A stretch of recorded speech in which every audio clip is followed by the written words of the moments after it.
everybody wants to get united. Like, what we gotta do is meet everybody on 149th Street at the bench. One of the most common questions I get from brand new graffiti artists is, am I still Toy? Is my graffiti tag name Toy? Is my handstyle Toy? Things of that nature. And probably the most important of the questions is, how do I know when I'm no longer a Toy? So in today's video, I want to answer that question for you. And the answer to these questions is very simple. Because if you ever have to ask whether or not you're still an amateur, well then the answer is yes, you're still definitely an amateur. And the reason for that is because, well, once you learn the basics, then you have solid proof that you're no longer an amateur. Knowing the fundamentals is undeniable, indisputable proof that you have surpassed that amateur level. Now, if you need help learning those fundamentals, if you're brand spanking new to the art form, check out this playlist. It'll really teach you everything you need to know. It's got decades worth of information just packed into really short and easy to understand videos. Some of us in graffiti, we pick some corny names, man. There are just some names in graffiti that they seem like they're not all that good, I'll be honest. And typically these are referred to as toy names. Names that are just cliche for brand new graffiti artists to use. Like, if you've been in graffiti for a while, we've all seen like 10 different tanks. We've all seen God knows how many different jokers. I mean, you guys make fun of Sano all the time, right? That's like the new toy name that everybody uses. But even something like Grim, that's a toy name too. But let's get something straight about these names. These names aren't bad. The fact that it's a toy name isn't an indication of the quality for the name itself, but rather just the fact that toys tend to use it. That's it. And I say this because, in truth, no name is really bad. Sure, if you start to get to names that are like 8, 9, 10 letters long, well then maybe you want to rethink that, or abbreviate it, or shorten it in some way. But like, aside from those extremes, no names are really bad. Probably the most important thing for new graffiti artists to understand is the fact that they still are learning the art form. There's plenty of things that they don't know. They still don't know letter structure, they still don't know negative space management, letter name weight, letter name positioning, or flow. They don't understand how these topics work. And because you don't understand how these topics work, you don't know how to work those letters of your name in a way that looks good, in a way that you see in your brain. And this causes problems. When you sit down and you do your hand style, you do your throw, you do your pieces, and you're not satisfied with stuff, it's not the name's fault. The name isn't to blame. Because if you gave that same name to your favorite graffiti artist, they'd be able to work magic with that name. It's the exact same reason why whenever you go to any graffiti artist live streams, all of the new graffiti artists are begging to have their name done in graffiti. Because they know this very fact. They know that the name isn't really to blame. We as new artists have to learn how to take accountability for our shortcomings. And that's one bitter pill for a lot of graffiti artists to swallow, especially seeing as graffiti tends to be a very ego-driven art form. Graffiti artists, especially early on, like to view themselves as perfect, as infallible, as I know everything, my style is good, I already have a style, I'm already developed, and I can be king in my area, when none of that is the case. And that's not meant to beat you down or to kind of make you lose hope or anything,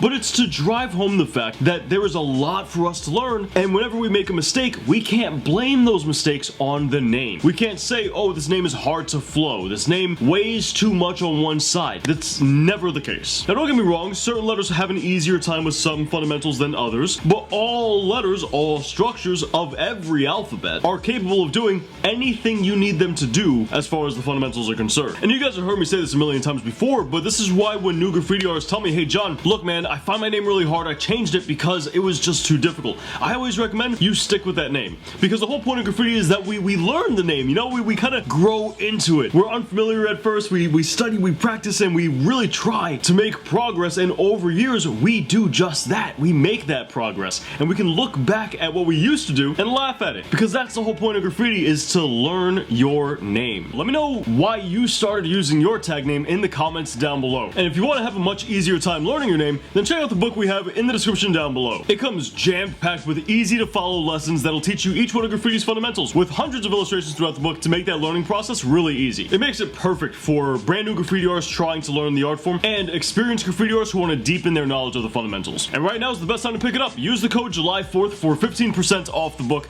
over at theartistblock.inc. That's where we have the digital ebook version of the book, but if you prefer the physical copy of the book, then check out the link to Amazon in the description down below. Just know that the coupon code is only for theartistblock.inc. Now, coming up with a tag name is a whole different story. There's many ways that can happen, right? You can either make up a name yourself, yourself, and that works perfectly fine. You can simply ask somebody for a tag name and have them make one up for you. You can also have one bestowed onto you, whether it's, you know, somebody passes their own tag name to you, which is one of the biggest honors in graffiti, or in the other instance, it'll function more like a nickname, where it's bestowed on you because it's just a thing that people tend to call you. And that's kind of what happened in my case. But the thing that we want to keep in mind with a tag name, if you're really getting serious about graffiti, that is that we don't want to have the tag name of a graffiti legend.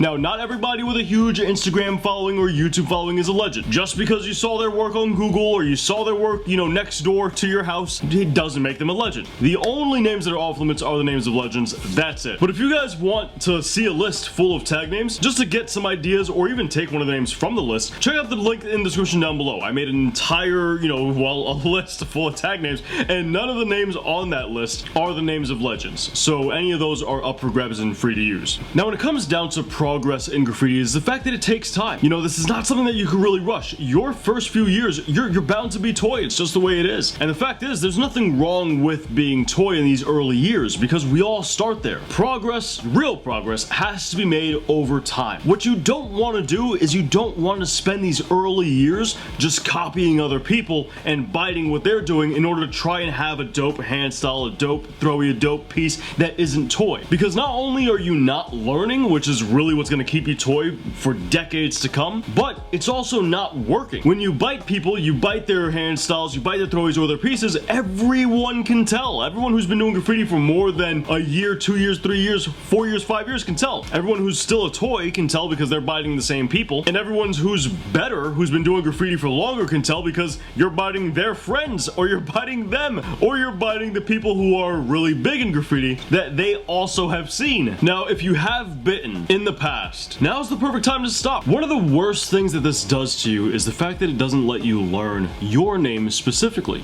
Because while you might have, you know, let's say you have an S in your name and you copy somebody else who also has an S, but you have a K in your name and they don't have a K, well, you're not learning how the S and the K work together. Because you're biting, you're learning how this person does an S, not really how the S works. And then you're biting somebody else for the K, and you're kind of meshing those two things together and trying to force these two to work with one another. And that isn't really learning how the name works. That's just learning how to hide the fact that you copy. So I think personally, one of the most important things that we could do for ourselves is come to grips with the fact that we're not good. That way we're more open-minded to making mistakes, and we're more comfortable with exploration and failing, you know, when we try to learn something, because that's when the progress actually starts. And once that progress actually starts, we'll quickly get out of the toy phase, and we won't have to ask the question, am I still toy? Is my hand style still toy? Is my throw your piece still toy? Because we'll be able to look at it and objectively see these fundamentals are all correct. They may not be perfect, but they are correct. And that's how you'll know that you're no longer a toy. That's how you'll know your tag isn't toy. But to get there, it takes time and practice. And if you want to get the best practice out there and the best information out there, then use the coupon code July 4th for 15% off when you pick up our digital ebook over at theartistblock.inc. That was, I'll be honest, I'm kind of proud about that segue, man.